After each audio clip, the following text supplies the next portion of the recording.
আসসালামু আলাইকুম রহমতুল্লাহ। প্রিয় ষষ্ঠ শ্রেণীর শিক্ষার্থী বন্ধুরা, আজকের এই ভিডিও ক্লাসে আমরা মূলত আলোচনা করব তোমাদের এই অধ্যায়ের পাঠ 8 অর্থাৎ দর্পণে সৃষ্ট প্রতিবিম্ব নিয়ে। সো বন্ধুরা, চলো আমাদের আলোচনা শুরু করে দিই। আমরা জানি যে কোনো বস্তু থেকে আলোর প্রতিফলিত হয়ে আমাদের চোখে পড়লে আমরা বস্তুটি দেখতে পাই, কিন্তু কোনো বস্তু থেকে আলোর প্রতিফলিত হয়ে কোনো মসৃণ বা চকচকে পৃষ্ঠে পড়লে ওই পৃষ্ঠে বস্তুটির প্রতিবিম্ব সৃষ্টি হয়। কোনো দর্পণ বা আয়না ও স্থির পানি এর পরিচিত উদাহরণ। আমরা যদি কোনো দর্পণের সামনে দাঁড়াই তাহলে আমরা আমাদের প্রতিবিম্ব দেখতে পাই।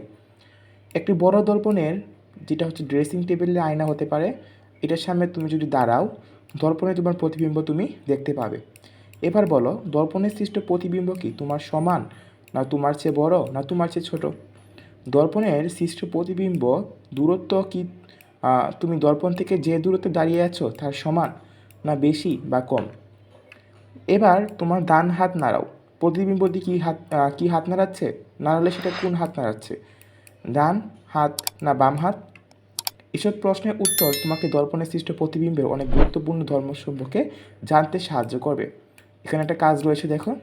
দর্পণে সৃষ্ট প্রতিবিম্বের দূরত্ব। একটি বড় স্বচ্ছ কাঁচ ও দুটি মোমবাতি নিবে। কাঁচটিকে টেবিলের উপর এমনভাবে সোজা করে দাঁড়া করাও যাতে নড়াচড়া না করে। একটি মোমবাতি জ্বালিয়ে কাচের সামনে টেবিলে রাখো। কাচে জ্বলন্ত মোমবাতির প্রতিবিম্ব তুমি দেখতে পাবে। দ্বিতীয় মোমবাতিটি কাচের পিছনে এমনভাবে দাঁড় করাও যাতে জ্বলন্ত মোমবাতির শিখাটি দ্বিতীয় মোমবাতির শিখার মতো মনে হয়। তাহলে দেখে মনে হবে যে দ্বিতীয় মোমবাতিটি জ্বলছে। এবার কাচটি থেকে চলন্ত মোমবাতির দূরত্ব ও দ্বিতীয় মোমবাতির দূরত্ব মাপো। দেখো দুটি দূরত্ব সমান কিনা। মজার ব্যাপার হচ্ছে, দ্বিতীয় মোমবাতির জায়গায় তুমি যদি তোমার হাতের আঙ্গুলটি ধরো, তাহলে মনে হবে কিন্তু তোমার আঙ্গুলটিও জ্বলছে। এখানে যেসব প্রশ্ন উঠে এসেছে তার উত্তর হচ্ছে, দর্পণে সৃষ্ট প্রতিবিম্ব তোমার সমান আকৃতির। সকল বস্তুর বেলায় এটা সত্য। দর্পণ থেকে তোমার দূরত্ব ও প্রতিবিম্বের দূরত্ব সমান। প্রতিবিম্ব পার্শ্ব পরিবর্তন করে, অর্থাৎ ডান ও বাঁ দিক তাদের অবস্থান বিনিময় করে। তুমি ডান হাত নাড়ালে প্রতিবিম্ব বাঁ হাত নাড়াচ্ছে বলে মনে হবে কিন্তু। এবার আমরা আলোচনা করব পাঠ 9-10 অর্থাৎ কিছু আলোকীয় ঘটনা নিয়ে। আমরা সবাই নিচের ঘটনাটির সাথে পরিচিত। আমরা সবাই সেলুনে চুল কাটতে যাই। চুল কাটা শেষ হয়ে গেলে হেয়ার ড্রেসার বা নাপিত আমাদের পিছনে একটা আয়না বা দর্পণ ধরেন। এটা চুল কীভাবে কাটা হয়েছে তা দেখতে আমাদেরকে সাহায্য করে। এই যে তোমরা ছবিতে দেখতে পাচ্ছ, ছবিতে এরকম আর কি। তুমি কি কখনো ভেবে দেখেছো যে কি করে তুমি তোমার মাথার পিছনের দিকটা দেখতে পাও?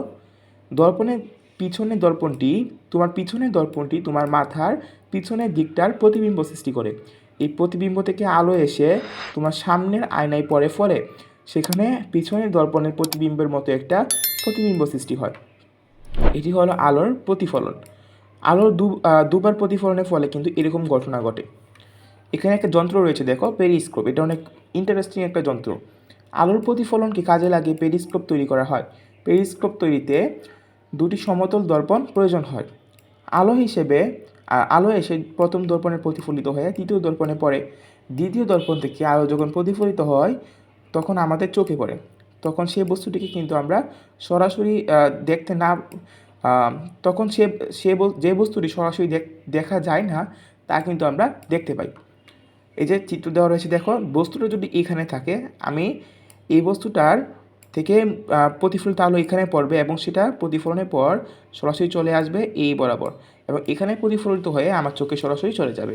তাই আমি যে বস্তুটিকে সাধারণভাবে দেখতে পাওয়ার কথা না, সেটা কিন্তু আমরা দেখতে পাই। পেরিস্কোপ তৈরি হয় একটি লম্বা সরু টিউবের দুই প্রান্তে সমতল দর্পণের দুটি ফালি বা স্ট্রিপ স্থাপন করে। দর্পণ দুটিকে টিউবের দেয়ালের সাথে 45 ডিগ্রি কোণে, কত ডিগ্রি কোণে? 45 ডিগ্রি কোণে স্থাপন করতে হয়। এরা পরস্পরের সাথে সমান্তরাল থাকে এবং 90 ডিগ্রি কোণে আলো বিসরণ ঘটায় বা বাঁকিয়ে দেয়। স্টেডিয়ামে ভিড়ের মধ্যে খেলা দেখার জন্য পেরিস্কোপ ব্যবহার করা হয়।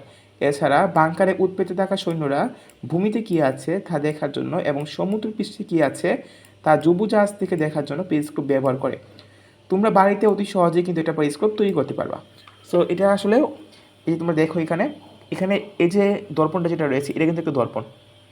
আর এই যে পুরোটা, এটা হচ্ছে টেস্ট টিউব বা এটা একটা টিউব। টেস্ট টিউব, এটা হচ্ছে টিউব। তো এখানে এটা হচ্ছে টিউবের এখানে 45 ডিগ্রি কোণে একটা দর্পণ এবং এখানে 45 ডিগ্রি কোণে আরেকটা দর্পণ। সো যখন আলোটা এখান থেকে আসবে তখন এখানে পরে সে 90 ডিগ্রি কোণে বিস্ফোরণ হয়ে এখানে আসবে এবং এখান থেকে প্রতিফলিত হয়ে তোমার চোখে চলে যাবে। সো এটা হচ্ছে মূল আসল যন্ত্রটা বা আসল যন্ত্রের ছবিটা, আর এটা হচ্ছে এটার গঠনটা। ঠিক আছে? সো আশা করি তোমরা এই বিষয়গুলো বুঝতে পেরেছো। সো নেক্সট ভিডিও ক্লাসে মূলত আমরা অনুশীলনী প্রশ্নগুলো নিয়ে আলোচনা করব। সেই ভিডিও দেখার আমন্ত্রণ জানিয়ে আজকের মতো এখানেই শেষ করছি। আল্লাহ হাফেজ।